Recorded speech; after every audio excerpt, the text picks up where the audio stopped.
All right, guys, welcome to Quickies from Top Guns out of Terre Haute, Indiana. You know what? It's been a debate for years, and that is manual safety versus no manual safety on your sidearm or your carry firearm for self-defense. All right, so we are not going to solve it today, but we're going to perhaps continue the debate.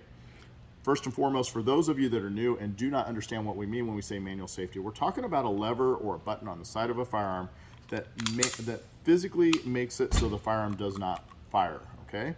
So that is called a manual safety. Manual safety, not all firearms have a manual safety. However, on modern day firearms, most all firearms have internal safeties that would prevent the firearm from discharging, for instance, if you dropped it or something of that nature took place. So now, when we're looking at a manual safety and the advantages and disadvantages, what we most commonly hear in the shop is, especially from new shooters, is I feel more comfortable with the manual safety, and that's completely fine. I also hear people that make the argument, I want a manual safety because I have children. Also completely fine.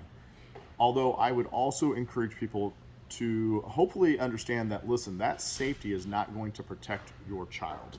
Okay, so you need more than, if they're able to pull a trigger, they're able to do that. So please, if you're buying one with a manual safety because you have children, please don't assume that that manual safety in and of itself is going to be enough to protect your child. There are other things and other steps that you can take to do that. We'll put that in another video, actually.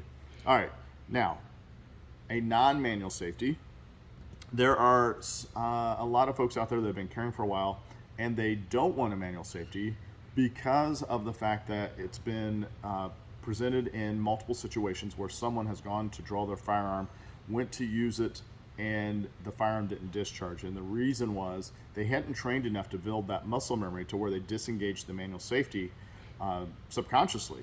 And so if our body isn't doing that automatically, there's a reasonable chance that we are going to have that tunnel vision, that tunnel hearing. We're nervous, our adrenaline spiked, and quite frankly, either we're not physically capable of manipulating that lever, and or B, we don't even think to turn off the safety or to disengage that safety. So it can be obviously it can be stressful if we're put in that situation. And so we want to make sure we're making this as simple as we can when we're trying to use the firearm. Once again, there are arguments that are good both directions. Post down below, let me know what you think. Take care.